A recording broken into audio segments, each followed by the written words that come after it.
Richard, do you believe in God? Yes. Do you believe that God is omnipotent? Yes. Do you believe that God is perfectly good? Yes. And therefore, don't you conclude that God made the best possible world? No, I don't, for the reason that there couldn't be a best possible world. It's not logically possible that there be a best possible world, because any world that God might have made, there is a better world that he could have made instead. A simple reason for this. Humans are a good thing, so the more humans, the better.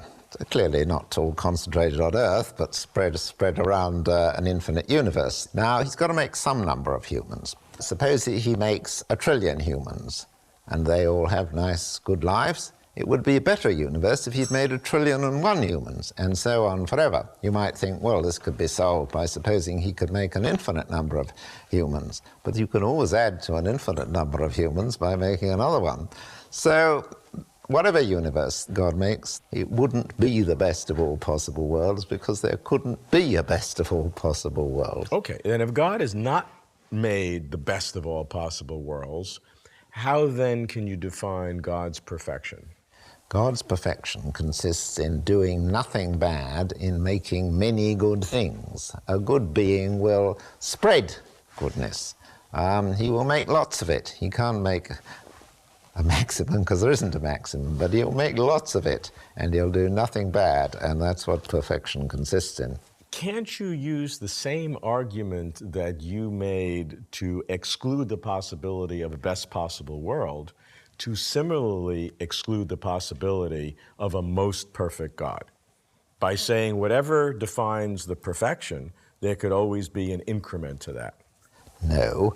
The goodness of a being is not to be measured by the quantity of the goodness of the effects he produces. A perfect being will be as good as a being can be if he just makes a lot of goodness, because although the effect of his perfection would be greater, he wouldn't be any the more perfect for making that. So you are defining God's perfection strictly in terms of God's goodness? He is perfectly wise in the sense that he knows all true propositions, and he's perfectly powerful in the sense that he can do anything, but perfection in this context is usually meant by moral perfection. What I'm doing actually is spelling out the notion of God in a coherent way, and clearly it's part of God being who he's supposed to be, that he's very good. Now the question is how you spell that out. And if I'm happy with spelling it out as his being perfectly good, but then I want to understand perfectly good in a coherent way, and if one tried to understand perfectly good as making the best of all possible worlds, then that wouldn't be a coherent way.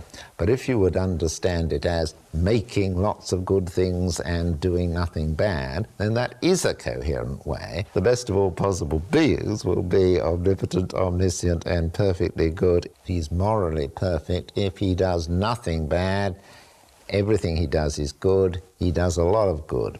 I can't see any sort of further coherent sense in which he could be more perfect than that.